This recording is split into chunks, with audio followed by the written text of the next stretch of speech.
Hello friends, स्वागत है आप सबका आपके अपने यूट्यूब चैनल पर। आज हम लोग हिस्ट्री का प्रैक्टिस सेट 10 सॉल्व करने वाले हैं और इसमें जो है इंपॉर्टेंट प्रश्नों को आज हम डिस्कस करेंगे जो आपके सभी जो इतनी भी परीक्षाएं हैं वनडे की उसमें सभी में आएंगे। जैसे एनटीपीसी हो गया, बैंक हो गया, रेलवे हो गया, एसएससी हो गया, यूपीएससी हो गया, टीचर्स के एग्जाम, जितने भी एग्जाम्स हैं सब जगह ये प्रश्न पूछे ही जाते हैं। तो देखते हैं सबसे पहला प्रश्न हमारा क्या है। किस वेद को मंत्रों का ग्रंथ कहा जाता है? तो कौन सा वेद है जो मंत्रों का ग्रंथ है? तो ऋग्वेद सबसे पुराना वेद है। ठीक है, इसके पुरुष सूक्त में ही क्या है तो गायत्री मंत्र का उल्लेख किया गया है।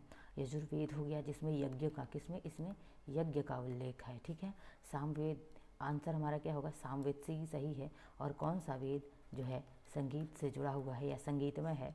सामवेद ही संगीत से जुड़ा हुआ। साम का मतलब ही होता है, साम का मतलब ही होता है क्या, गान। ठीक है, गान। अथर्ववेद क्या है तो सबसे लेटेस्ट वेद कौन सा है, अथर्ववेद। इसमें जो है जादू टोने वगैरह की बात की गई है। ठीक है, कहाँ पे, अथर्ववेद में की गई है। जो मैं एक्सप्लेन कर रही हूँ ये सारे क्वेश्चंस पूछे गए हैं। ठीक है, सामवेद। अब आगे देखते हैं दूसरा प्रश्न। महान स्नान घर सिंधु सभ्यता के किस स्थल पर पाया गया है? वेरी वेरी इंपॉर्टेंट प्रश्न है कि जो एक महान जो है या विशाल स्नानाघर कहिए, स्नानागार कहिए, वो कहाँ मिला है? सिंधु सभ्यता की किस साइट से मिली है? देखिए, मोहनजोदड़ो, हड़प्पा, लोथल या कालीबंगा। बात करें कालीबंगा की तो यह कहाँ पे है? कालीबंगा जो है राजस्थान में है। कहाँ पे कालीबंगा? राजस्थान में है। लोथल कहाँ पे है? गुजरात में है। कहाँ पे? गुजरात में है। और नदी कौन सी है लोथल की? तो भोगवा नदी। कौन सी नदी? भोगवा नदी पे है। हड़प्पा बात करें तो यह कहाँ पे? रावी नदी पे है। और महान स्नानागार कहाँ मिले हैं? तो महान स्नानागार जो है यह मिला है मोहनजोदड़ो से। कहाँ मिला? ऑप्शन ही राइट आंसर है, मोहनजोदड़ो से। आइए इंपॉर्टेंट फैक्ट डिस्कस कर लेते हैं हम लोग। ठीक है, अब देखिए प्रमुख मेजर साइट्स क्या क्या हड़प्पन सभ्यता की मेजर साइट कहाँ पे थी, उन सारे फैक्ट को देखते। देखिए हड़प्पा, जो हड़प्पा पहली साइट हड़प्पा है पाकिस्तान के पंजाब प्रांत में, रावी नदी, मैंने ऊपर बताया रावी नदी के तट पे है। पूछा जाता है कि सिंधु घाटी की कौन सी जो साइट है वो किस नदी पर है, यानी कि कौन सा स्थल किस नदी पर है? तो हड़प्पा किस नदी पर है? रावी नदी के तट पर है। मोहनजोदाड़ो जो है किस नदी पे है? तो मोहनजोदड़ो सिंधु प्रांत के सिंधु नदी पे है। याद रखिएगा, सिंधु नदी पे, सिंध प्रांत है और सिंधु नदी है। कालीबंगा जो राजस्थान में है और नदी बहुत इंपॉर्टेंट घग्गर नदी पे है। ये नदियाँ पूछे। देखिए मैं इसकी छोटी सी क्लास बना कर लिस्ट दे दूँगी जितनी साइटें हैं हड़प्पा सभ्यता की, जितनी साइटें हैं मेजर साइट्स हैं और कौन सी नदी कौन सा स्थल किस नदी पर, मैं इसका अलग से एक आपको जो है बना करके एक लिस्ट दे दूँगी। ठीक है, और कालीबंगा राजस्थान घग्गर नदी और सबसे वेरी इंपॉर्टेंट लाइन जुते हुए खेत और अग्निकुंड, यानी कि जुते खेत का साक्ष्य कहाँ मिला है? कालीबंगा से। कहाँ? राजस्थान में घग्गर नदी पे। अग्निकुंड का साक्ष्य कहाँ से मिला है? कालीबंगा। कालीबंगा का मतलब होता है क्या? काली चूड़िया। चौथा है लोथल, वेरी इंपॉर्टेंट लोथल है, हमेशा ये चर्चा में रहता है। लोथल कहाँ पे? गुजरात में है। और बंदरगाह के शहर के रूप में सबसे व्यस्त बंदरगाह है उस टाइम पे भी था लोथल। ठीक है, भोगवा नदी के किनारे है। पांचवा धौलावीरा, यह कहाँ पे? गुजरात में है और एक बड़ा जल प्रबंधन प्रणाली वाला शहर। देखिए लोथल भी कहाँ पे? गुजरात में है। और धौलावीरा कहाँ पे है? तो धौलावीरा भी कहाँ पे? गुजरात में है। और ये किसके लिए? जल प्रबंधन के लिए था, याद रखिएगा। राखीगढ़ी कहाँ पे? तो राखीगढ़ी हरियाणा में। भारत का सबसे बड़ा हड़प्पा स्थल माने तो वेरी वेरी इंपॉर्टेंट बन जाएगा क्वेश्चन कि भारत का सबसे बड़ा हड़प्पा स्थल कौन सा है? तो राखीगढ़ी कहाँ पे? हरियाणा में। सारे फैक्ट इंपॉर्टेंट है। सातवां प्रश्न, सूतकांगे डोर। सातवां प्रश्न क्या है कि सूतकांगे डोर। ठीक है, सूतकांगे डोर, तो यह कहाँ पे? पाकिस्तान के मकरान तट पर स्थित है। कहाँ पे? मकरान तट पे है। आठवां आलमगीरपुर, जो कि वेरी इंपॉर्टेंट है। आलमगीरपुर कहाँ पे? उत्तर प्रदेश की पूर्वी सीमा पर है। पूछता है कि कौन सा हड़प्पा सभ्यता का साइट जो उत्तर प्रदेश की पूर्वी सीमा पर है? तो आलमगीरपुर है। ठीक है, मांडा कहाँ पे? मांडा, मांडा VVI है क्योंकि मांडा 5 स्टार क्वेश्चन, ये बहुत बार पूछा गया है कि हड़प्पा सभ्यता की हड़प्पा सभ्यता की कौन सी साइट जो है कहाँ पे उत्तरी सीमा पर है, या मांडा कहाँ, सीधा क्वेश्चन बना था मांडा कहाँ पर स्थित है? तो मांडा जम्मू कश्मीर पे है। कहाँ पे है? उत्तरी सीमा पर, याद रखिएगा। ठीक है, दायमाबाद, ये भी वेरी इंपॉर्टेंट है। दायमाबाद कहाँ पे है? महाराष्ट्र के दक्षिणी सीमा पर है। ठीक है, देखिए ये हो गया ईस्ट, वेस्ट, नॉर्थ और साउथ। अब देखिए बात करें तो ईस्ट यानी कि हमारा उत्तर प्रदेश कहाँ पे है? तो यहाँ पूर्वी सीमा पर है उत्तर प्रदेश। ठीक है, पूर्वी सीमा पर है। तो आलमगीरपुर, यहाँ पे आलमगीरपुर है। यहाँ पे क्या है? मांडा है। यहाँ पे क्या है? मांडा। और जो है जम्मू कश्मीर कहाँ पड़ता है? तो उत्तरी सीमा पर पड़ता है। और यहाँ महाराष्ट्र इधर वेस्टर्न घाट पर पड़ता है जो दक्षिणी सीमा पर पड़ता है। ठीक है, आगे देखते हैं।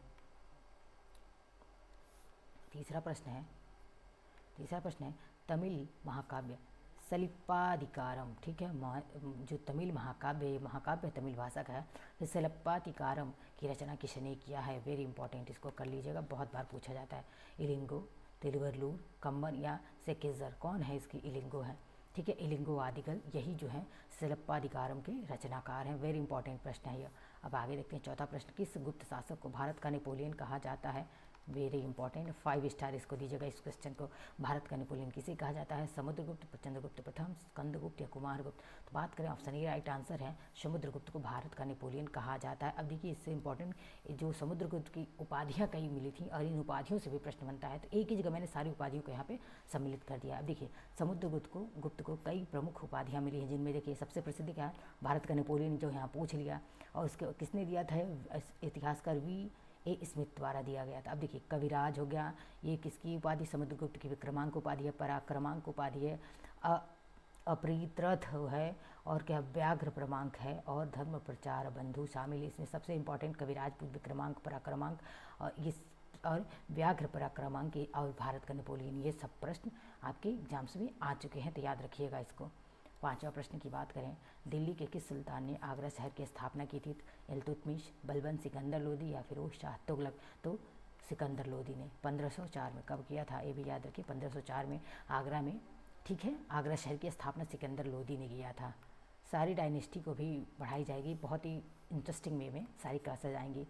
तराइन के द्वितीय युद्ध में पृथ्वीराज चौहान को किसने परास्त किया था, तो तराइन के द्वितीय युद्ध में पृथ्वीराज चौहान को किसने हराया, महमूद, देखिए गजनी के महमूद, मोहम्मद गोरी, तैमूर कुतुबुद्दीन ऐबक। तो बात करें किसने, मोहम्मद गोरी ने पृथ्वीराज चौहान को तराइन के दूसरे युद्ध में 1192 में तराइन का द्वितीय युद्ध हुआ था।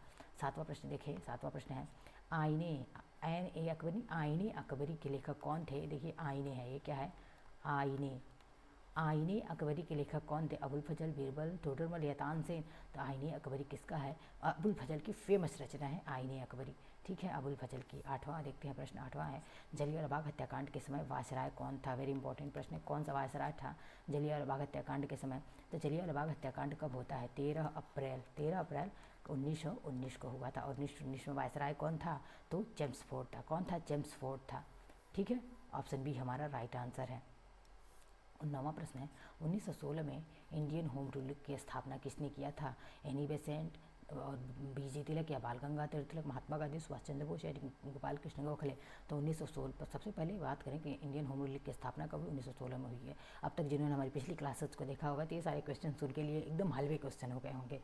तो बात करें कि होम रूल की स्थापना किसने किया, ऑप्शन राइट आंसर है एनी बेसेंट और बाल गंगाधर तिलक ने। ठीक है, 1916 में। 10वां प्रश्न, भारत का संविधान कब अपनाया गया था। वेरी वेरी वेरी इंपॉर्टेंट है कि कब अपनाया गया भारत का संविधान, 26 जनवरी 1949 को, 26 नवंबर 1949 को, या 26 जनवरी 1950 को, या 15 अगस्त 1947 को अपनाया गया। तो 26 नवंबर 1949 को भारत का संविधान क्या हुआ, अपनाया गया। ठीक है, कब अपनाया गया, 26 नवंबर 1949 को। आगे इससे इंपॉर्टेंट फैक्ट है जो वेरी इंपॉर्टेंट, देख लीजिए, संविधान को 26 नवंबर 1949 को अपनाया गया था, लेकिन ये लाइन बहुत इंपॉर्टेंट है, 26 जनवरी 1950 को हमारा संविधान लागू हुआ। प्रश्न बन सकता है कि भारतीय संविधान कब लागू हुआ, तो 26 जनवरी 1950 को लागू हुआ। ये भी इंपॉर्टेंट है, देखिए संविधान के प्रश्नों को भी बहुत ही जल्दी लाया जाएगा। ठीक है, पॉलिटी बहुत जल्द शुरू होने वाली है। 11वां प्रश्न है, स्वतंत्र भारत के गवर्नर जनरल बनने वाले पहले भारतीय कौन थे। स्वतंत्र भारत का पूछा हुआ है, और कौन भारतीय पहले गवर्नर जनरल बने थे, तो राजेंद्र प्रसाद, सी राजगोपालाचारी, जवाहरलाल नेहरू या वल्लभ भाई पटेल। तो बी ऑप्शन राइट है, सी राजगोपालाचारी। ठीक है, 12वां प्रश्न देखिए, भारत में पंचायती राज की स्थापना की सिफारिश किस समिति ने किया था। वेरी इंपॉर्टेंट है। ठीक है, पंचायती राज की सिफारिश किस समिति ने किया, तो बलवंत राय मेहता समिति, BR मेहता समिति भी कहा जाता है शॉर्ट में। सरकारी आयोग, साइमन कमीशन या साइमन आयोग, या अशोक मेहता समिति। अशोक मेहता समिति 1977 में आई थी, और ये बलवंत राय मेहता के ही सुपुत्र थे अशोक मेहता। बात करें पंचायती राज की स्थापना की बात बलवंत राय मेहता ने कब किया था, 1957 में किया था। ठीक है, आगे देख लीजिए कि पंचायती राज व्यवस्था कितने चरण में काम कर, 3 चरण, कौन कौन से हैं, तो जिला परिषद इनके डिस्ट्रिक्ट लेवल पर, पंचायत समिति ब्लॉक लेवल पर, और ग्राम पंचायत इनके विलेज लेवल। ये बहुत इंपॉर्टेंट है, ये पूछा जाता है कि पंचायती राज व्यवस्था कितने चरणों में काम करती है, किन, तो कौन कौन से, तो जिला परिषद हो गया, पंचायत समिति हो गई, और ग्राम पंचायत। इन्हीं तीन भागों में बांटा था पंचायती राज व्यवस्था को बलवंत राय मेहता ने। ठीक है, 1957 में बलवंत राय मेहता समिति आई थी, 1977 में इनके पुत्र अशोक मेहता आए थे जो लेकर। अच्छा, बात करें पंचायती राज की, तो तब से हम पंचायती राज सुन रहे हैं। बात करें पंचायती राज का संशोधन, 73वां संशोधन है, कौन सा है, तो 73वां संशोधन है ये, याद रखिएगा। कौन सा संशोधन? 73वां संशोधन हुआ था। 13वां प्रश्न, मध्यकालीन गुजरात के निम्नलिखित में से किस शासक ने दीव को पुर्तगालियों को सौंप दिया? जो दमन दीव हमारा दीव है आज, उसको किसने सौंप दिया था? तो यह कौन था? बहादुर शाह। कौन था? ऑप्शन सी राइट आंसर है, बहादुर शाह।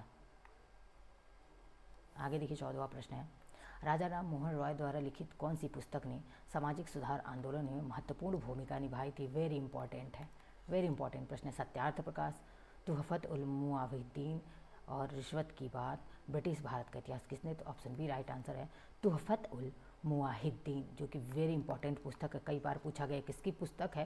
राजा राम मोहन राय की पुस्तक है, याद रखिएगा। 15वां प्रश्न है आज का, किस घटना ने 1857 के विद्रोह को जन्म दिया था? क्यों ओरिजिन हुआ 1857 का विद्रोह? रॉलेट एक्ट की शुरुआत, भारतीय सैनिकों द्वारा एनफील्ड राइफलों का उपयोग, बंगाल का विभाजन कब हुआ था? 1905 में हुआ था। ठीक है, जलियांवाला बाग हत्याकांड कब हुआ था? तो यह 13 अप्रैल 1919 में। इसलिए बार बार आपको सारी चीज़ें फैक्ट से याद दिलवाते जा रही हूँ ताकि आपको भूले नहीं। और रॉलेट एक्ट कब आया था? तो मार्च 1919 में रॉलेट एक्ट आया था। ठीक है, याद रखिएगा। 1919 में हमारा कौन था? तो इस समय चेम्सफोर्ड था।